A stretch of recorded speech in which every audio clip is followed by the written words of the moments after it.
What's up, everybody? Furin here, and today we have one of our last two sieges of the regular season. We're currently in rank 14th, so we are just on the cusp for the siege tournament, which is the top 20 after this siege and the next one after it. So we see we pulled OC and Fury here. OC is definitely a solid top 10, potentially, top 6, top 5 guild.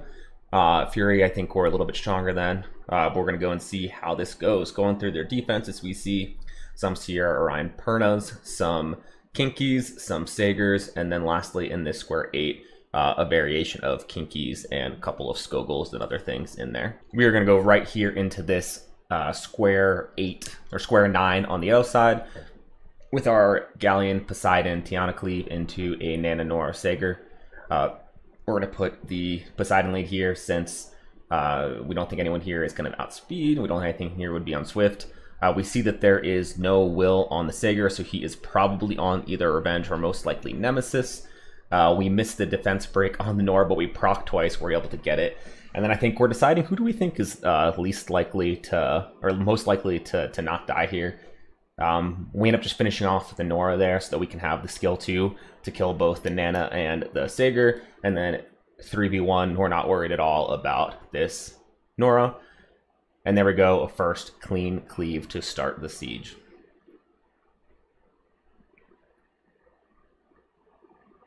Next, we're going to go into this Vigor, Lulu, Kinki with our Velg, Triana, and Cha-Cha.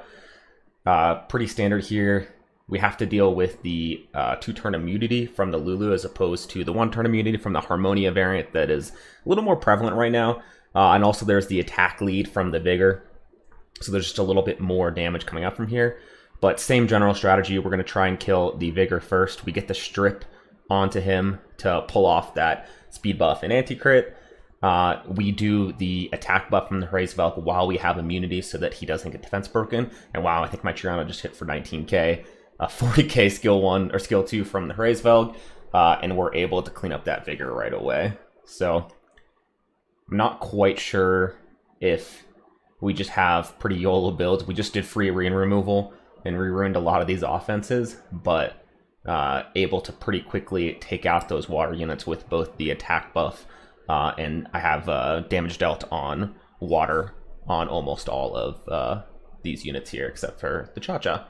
So now 3v1, we just have to make sure that Kinki doesn't go completely crazy here. But between the shields, the Cha-Cha, and the immunity and the death prevention from the Triana, we should be pretty good to go ahead and close out this second attack.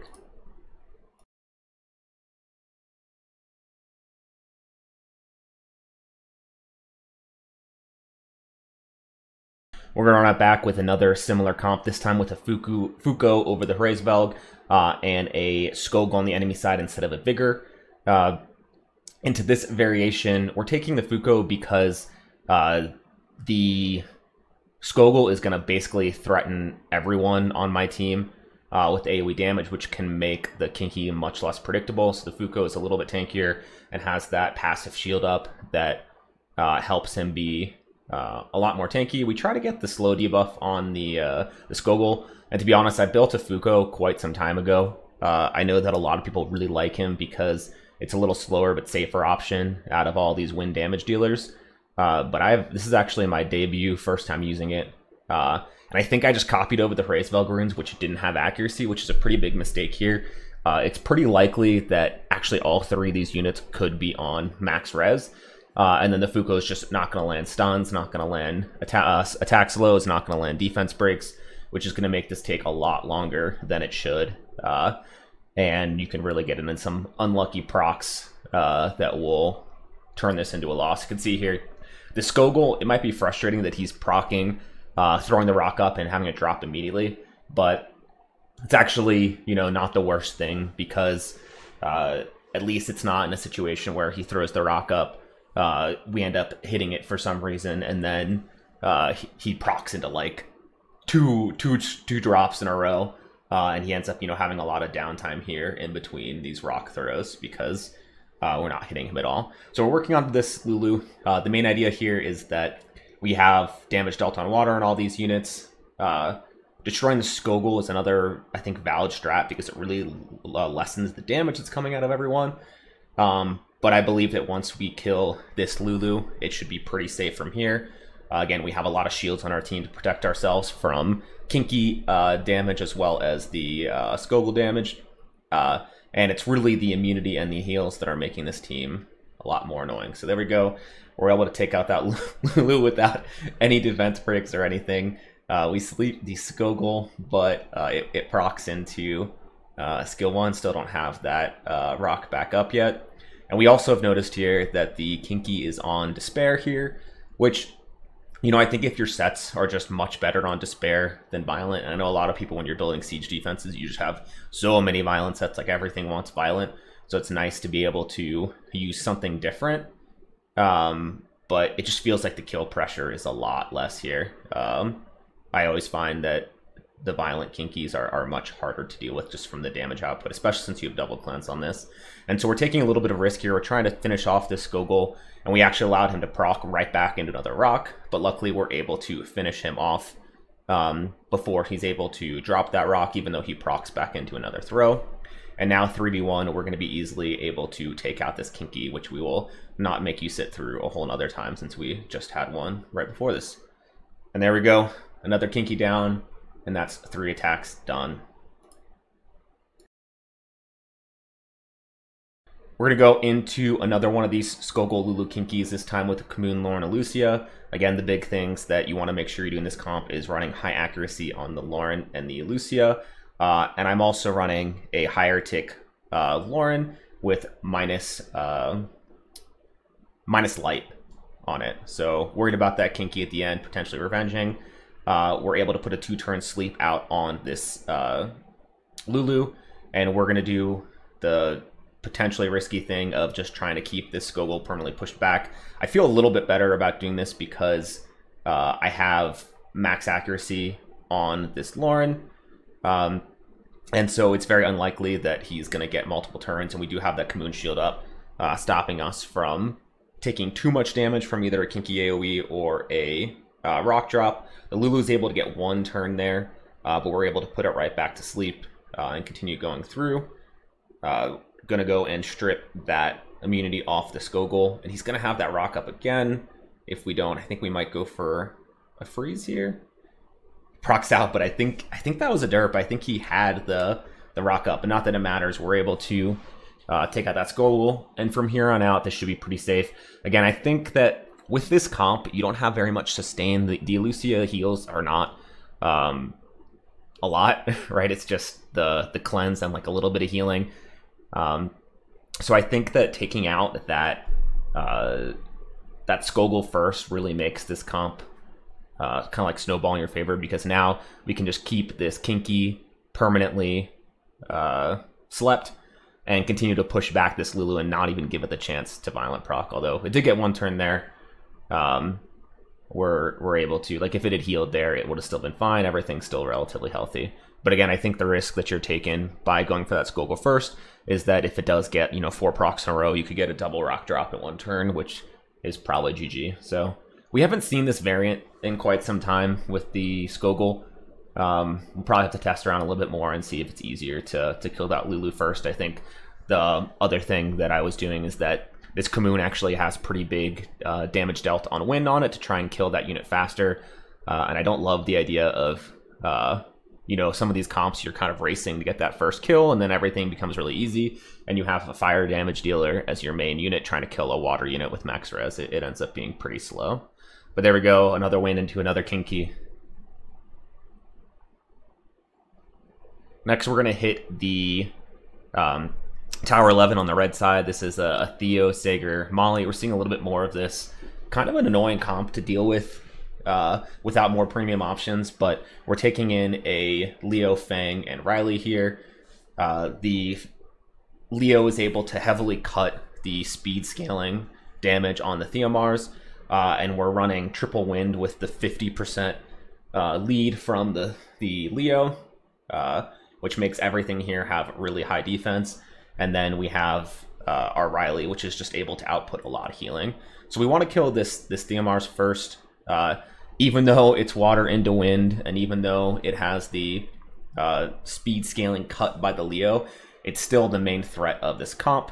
So going to try and kill that first. And I think the benefit of this comp 2 is that even though Theo still does a lot of damage into wind, his AI is kind of random, so you don't get as much like consistent pressure where he's just trying to hit the same unit with Destroy and over again. You can kind of see him bouncing from hitting the Fang to hitting the Leo to hitting the Riley, just kind of going all over the place. So we haven't quite yet procced that passive from the Theomars. Again, the glancing debuff from the Molly still makes this kind of annoying to push through.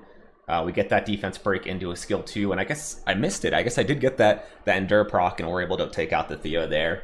And then from here on out, this should be pretty safe. But again, very, very tanky team. Pretty premium with both the Leo and the Fang, so ideally you have something that doesn't need quite as much. And we have the Molly trying to save this honor her own and just proc 4 times to try and take out that Leo. But I think at this point, even if the Leo were to die, we would be okay. I built the Riley on a very slow, tanky build here. The Fang is still on his normal build with a little bit of speed, so if the Leo dies, the Fang is still, you know, at a little bit of a higher speed tick and very useful in this remaining fight. And I think I might go for skill 1 here, thinking if I proc, then we can just kill the Sagar. But he hits into the Fang. Luckily, he has the revenge buff still up, and we're able to take that unit out. And quick grats to Jerry.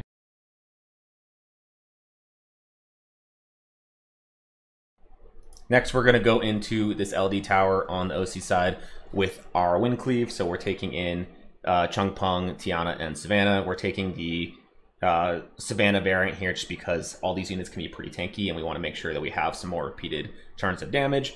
We got all the defense breaks. We got a proc on the Savannah. We're able to take out that Zerath, and I think it can't really go better than this. We get another proc on the Savannah, able to take out that Sagar, noticing that it was on Nemesis. Again, we've seen a little bit more of that in these, and this Molong is going to try and proc and do some damage, but into 3 wind units, we're going to be able to easily clean this up.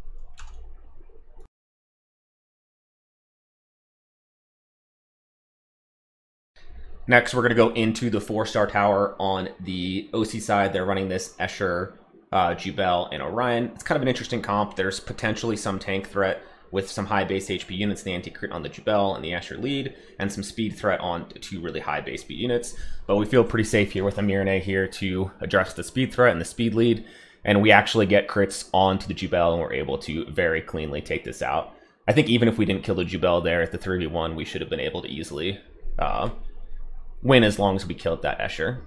We're going to go right back into this same defense, another base in the same tower. This time we're going to take our Commune Covenant Raccoon. We have a Swift Raccoon and a Fat Covenant. It's basically just my Lucian runes copied over with damage dealt on light. And the idea here is that as long as we are able to one-shot that Eshir, this comp has no sustain. And even if this Orion goes crazy, which it's doing a little bit of, and kills I think the Covenant is likely to die here since it's pretty squishy.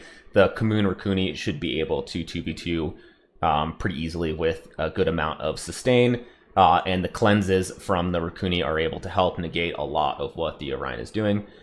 Because for some reason we're not getting any targeting on this Covenant, we're going to boost him up and try and get into a second skill 3 from here, just to speed this up a little.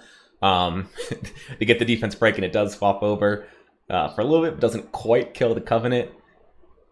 We're able to finish off this Orion here, I think, with just 1 more hit, but he's going to go out with 1 more skill 3. We get a proc from the Commune, able to finish that off. And then 1v3, we fast forward through this a little bit, we're able to take out the Jubelle.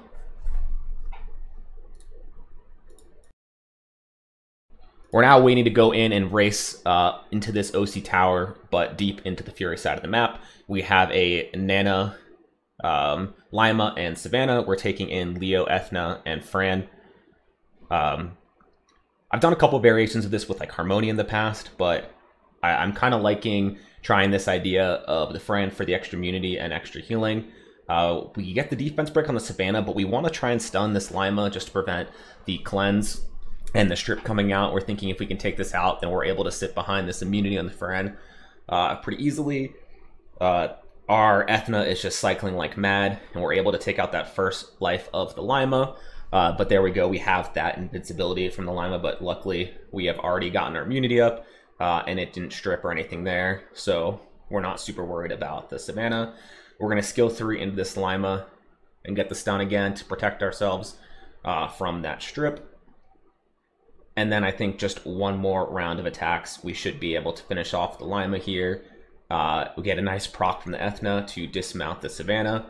And from this point out, we feel pretty safe that even if we get a couple of procs, that we're able to take out this Savannah and then 3v1 into this Nana just fine.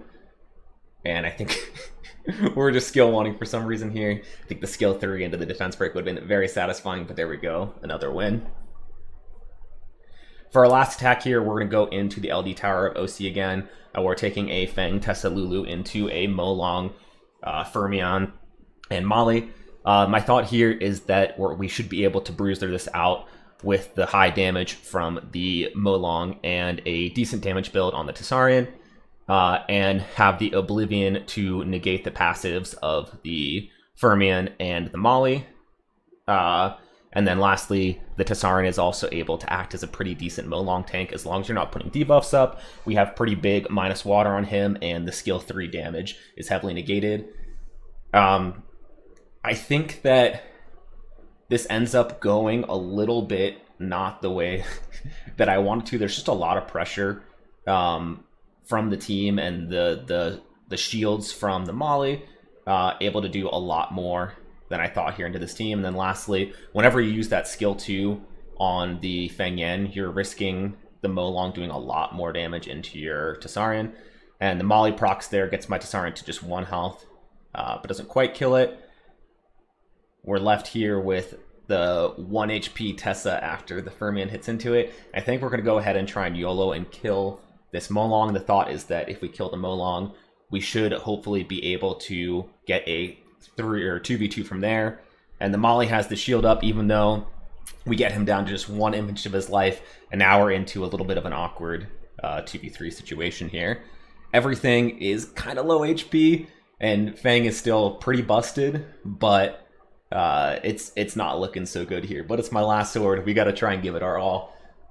We're basically going to try and just not hit whoever Molly has the shield on. She was almost dead there, but decides to proc twice back into full HP.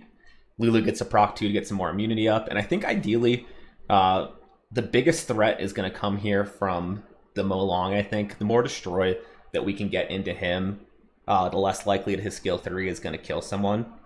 But at the same time, we are just not wanting to punch through that shield and wanting to hit whoever we think has potential to get comboed out by that revenge buff or some procs from the Fang.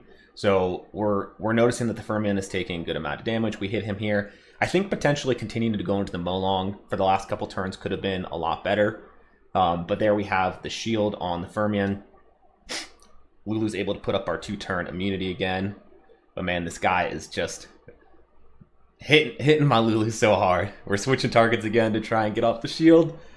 I'm starting to think here that maybe I have more of a chance than I really deserve. We get a couple of revenges into this Molong. I think if we had gotten 1 proc there, we could have taken him out, but that's okay. We proc out of our immunity here, which is unfortunate, but we proc again back into the skill 3. And the Fang is just doing a lot here, just trying to continue to skill 1 while I have full HP and put damage in. Having an awkward moment here where Lulu is going to not have immunity 1 turn or the next. Thankfully, we have that max res build, missing the defense break from the Fermion, but the Molong going 3 times there is able to kill my my Lulu from almost full HP, which is unfortunate. So we now have the Fang 3v1. We know that he's pretty strong, and the Fermion procs into his death. We're still a little bit hopeful here. Thinking that if we can just continue to punch damage into this Molong, you know, he's being forced target me now. Unfortunately, he gets that defense break, which heavily cuts the Fang's damage and also makes him a lot more susceptible to dying. He gets another defense break. I think 3 in a row now. But we did proc out of the defense break, which was good, and then the skill 3 able to finish off the Fang. So an unfortunate last sword here. But here was the map at the end of the siege. We have OC taking first pretty handily, with us coming in second, and Fury coming into third.